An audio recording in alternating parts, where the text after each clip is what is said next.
India Future Tycoons is live now. Yeah, so you can exit from this thing and. Okay, thanks.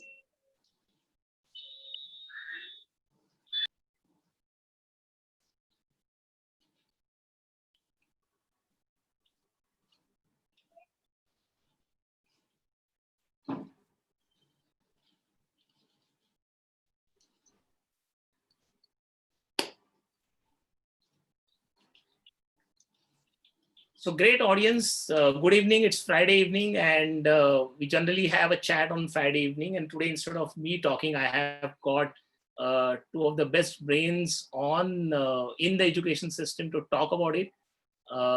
And just let me know whether I am audible and then we can get started. This is all about new national education policy. There are a lot of things which have been spoken about ever since it has come. And in fact, we go a year back when Dr. Kasturi Rangan and his committee has had, given the draft, and ever since then, people have poured in their suggestions. And after that, on 29th of July, it come into existence as a policy. And a lot of people are talking about it, how the implementation is going to go about, what's the way, what are the takeaways from that, how it's going to affect my child, is it going to be transformational, and so on and so forth. And rather than me talking about it, let me introduce the panel out here. We have Revati Srinivasan, the mentor and the chief educationist, and the leadership. She plays a leadership role in Singhania School. Everybody knows her by that. Besides that, she plays a lot of roles actively in the policy making, working closely with government, looking at rural penetrations, looking at building this entire learning transformation.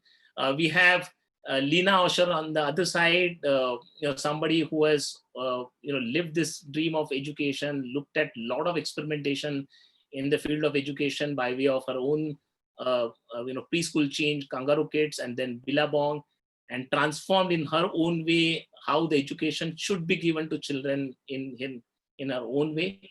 And now she is completely on her own journey. I have parent nominee or parent, just to give a voice of parent, Kumkum here. Besides being a parent to two children, she is also a psychologist. So that gives added hat that she can wear. So that gives me a great opportunity to interact, and please feel free to ask questions on any one of those things if you feel so. I think we'll talk about for about 35-40 minutes, and then we'll keep taking your questions in between. So I'm going to play a role of a moderator, and I'm going to now shut my mouth and let both this stalwarts talk about. Let me just open the debate. And the biggest question in the minds of parents is K12 Jayega, and now it's going to get replaced by 5 plus 3 plus 3 plus 4, and we have to get used to these numbers. So this is first one of the biggest transformation that is going to go. Age-old K12 10 plus 2 is going to go. So I'm going to go back to first Lina and understand that how you see this as transformational. Of course, to start with, how do you see as this entire NEP around, and specifically to start with, how do you see this 5 plus 3 plus 3 plus 4 really being transformational, given specifically that the preschool is also now getting added into a complete school gamut. So over to you, Lina. Your thoughts first. Thank you, Sushil. I'm delighted to be here. So whether we take the change in structure or the change in the name of the ministry, it's a little bit for me like tomato.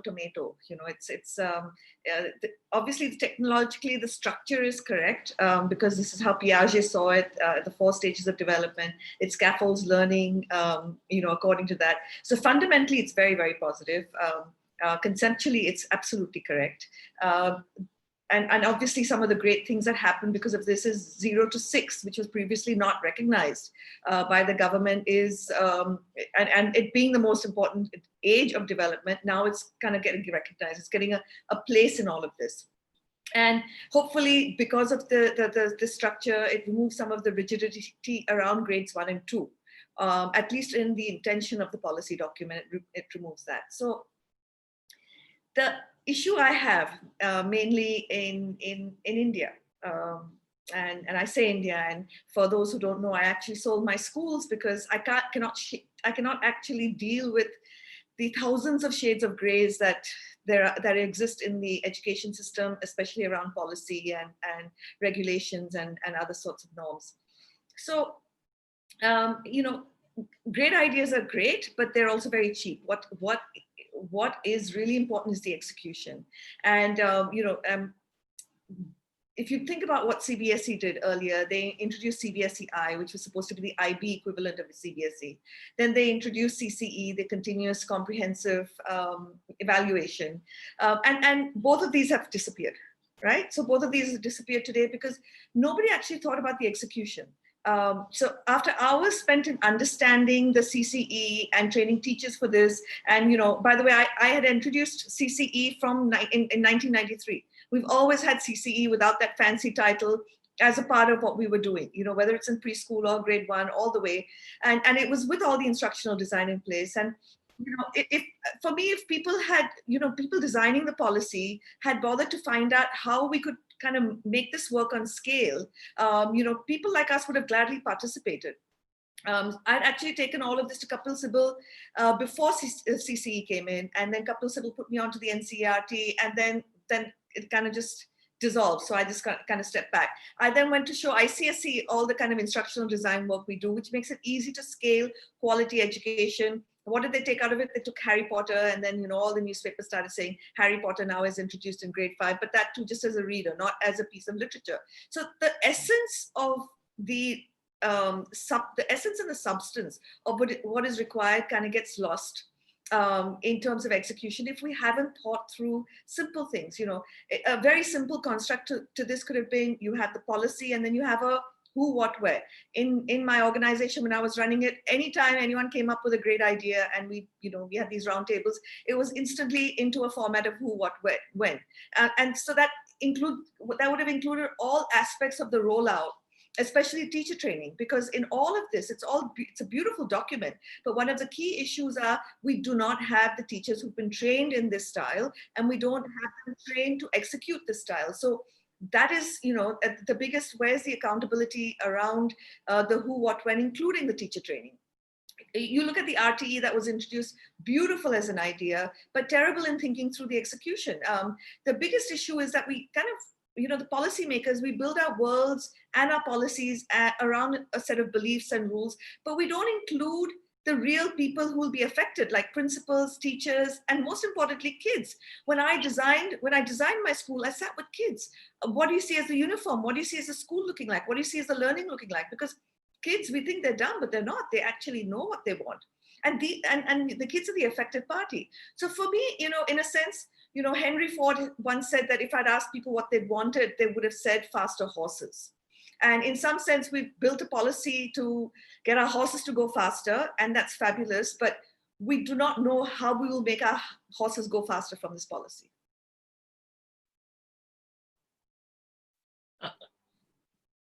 That's a great analogy. I think, you know, that's wonderful. So let me take a pause and, is this live okay? Sion and Shubhangini, is that going on?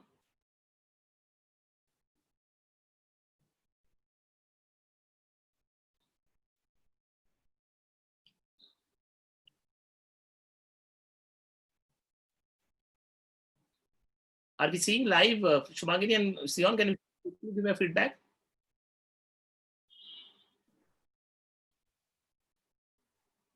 Hello.